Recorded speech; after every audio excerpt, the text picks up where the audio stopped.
తప్పులు నిరూపించలేరు వీళ్ళ మాదిరి. పెట్టాలనుకుంటే గవర్నమెంట్ వచ్చి 2.5 సంవత్సరం 2 సంవత్సరాలు అవుతుంది కదా, 2 సంవత్సరాల నుంచి పెట్టలేదే, మళ్ళా చేత కాదు. అక్కడ జగన్ టచ్ చేస్తే ఏమవుతుందో తెలుసు.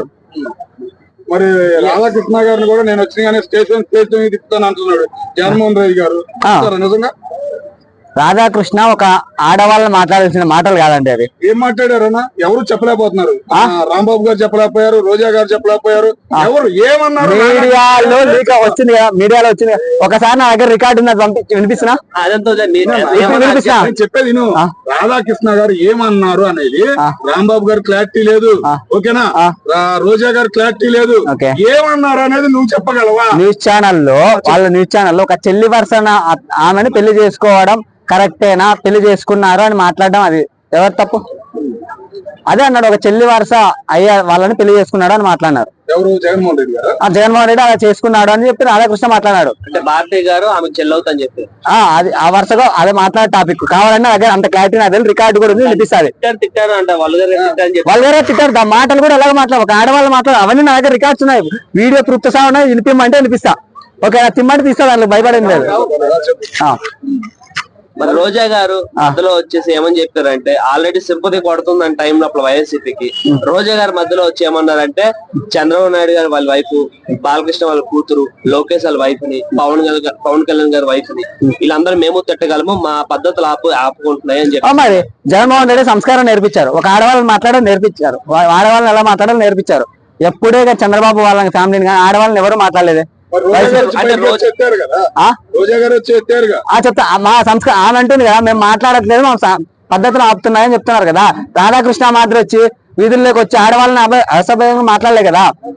అంటే రోజా గారికి మాత్రం పద్ధతులు నేర్పించారు, రాంబాబు గారు నేర్పించారు, జగన్ గారు ఎవరికైనా పద్ధతులు నేర్పించారు. జగన్మోహన్ రెడ్డి వాళ్ళ గవర్నమెంట్ లో ఉన్న వాళ్ళకి కానీ కార్యకర్తలకు కానీ ఎవరికైనా కూడా పద్ధతులు ఉంటాయి, ఏదైనా ఉంటాయి, సరేనా?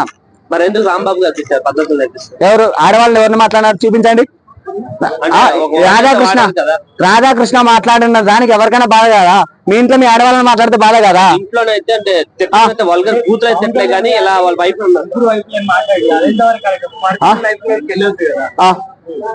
ఇది అంటే పవన్ కళ్యాణ్ గారు ముగ్గురు వైఫ్ కోసం చెప్పి ఓకే.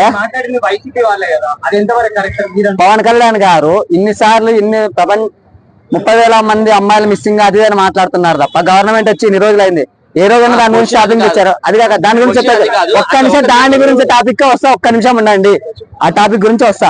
30,000 మంది అదొకటి అన్నారు, సుగాలి ప్రీతి అన్నారు తప్ప చంద్రబాబు వాళ్ళ స్క్రిప్ట్ ఏది రాసిస్తే టీడీపీ వాళ్ళు అది చదువుతున్నారు తప్ప వైసీపీ వాళ్ళ మీద రాష్ట్రంలో జరుగుతున్న పరిస్థితులు పట్టించుకుంటున్నారా? అందుకని మాట్లాడతారు. ఎంత వరకు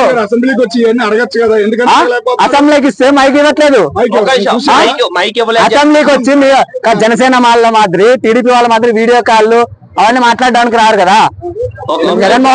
జగన్మోహన్ రెడ్డి గారు కూడా ఏ రోజు కూడా నేను లోపలికి వెళ్తున్నా మైక్ ఇవ్వాలని చెప్పి ఎప్పుడు అనలేదు, మీ ఫ్యాన్స్ తప్ప ఇంకెవరు మైక్ ఇవ్వట్లేదు.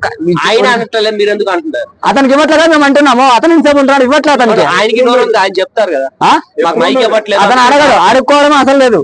జగన్మోహన్ రెడ్డి అడుక్కోవడం తెలియదు. రైట్ చేస్తారు ఆ పాయింట్, మీరు ఎందుకు ఆ పాయింట్ రైట్ చేస్తారు? ప్రత్యేక హోదా కావాలని అడుక్కుంటున్నాడు కదా ఎవరు? జగన్మోహన్ రెడ్డి గారు. ప్రత్యేక హోదా కావాలని ఎవరికి ప్రజల కోసం అడుగుతాం, తన పర్సనల్ కోసం అడగట్లే కదా. 5 నిమిషాలు అడగచ్చు అసెంబ్లీలో. ఎవరు? వీళ్ళని వచ్చేందుకు అడగాలి, వీళ్ళని వచ్చేందుకు అడగాలి. నాకు బయట ప్రజలతో మీడియాతో మాట్లాడటానికి ఆన్సర్ చెప్పానండి. ఇంతమంది మినిస్టర్లు ఎమ్మెల్యేలు ఉన్నారు కదా, ఇంతమంది ప్రెస్ మీట్ పెట్టి జగన్మోహన్ రెడ్డి మాట్లాడుతుంటే నాకు ఆన్సర్లు మాట్లాడట్లేదే, ఆన్సర్ చెప్పట్లేదే. మరి సరే మొన్నటి దాకా అన్నాడు, ఇప్పుడు ఏందో మా వీక్ అని దాని గురించి ఏం చెబుతావు? ఏది మచిలీపట్నం, విజయవాడ, గుంటూరు డెవలప్ చేస్తే 3 డెవలప్ చేసుకుంటారు అని అన్నిటికీ సరిపోద్ది అంటున్నాడు. ఒకటే చోట పెట్టుబడులు తెచ్చి పెడుతున్నారు తప్ప అభివృద్ధి ఏం కనబడట్లేదు. ఇక్కడ మచిలీపట్నం ఒక్క నిమిషం చెప్పే, మచిలీపట్నంలో పోర్ట్ ఉంది, ఏదైనా ట్రాన్స్పోర్ట్ కానీ రవాణా వ్యవస్థ కానీ విదేశాల నుంచి తేవడానికి కూడా బాగుంటది. విజయవాడ సెంట్రల్ అన్నిటికీ బాగుంటది, గుంటూరు అది కూడా బాగుంది దగ్గరలో.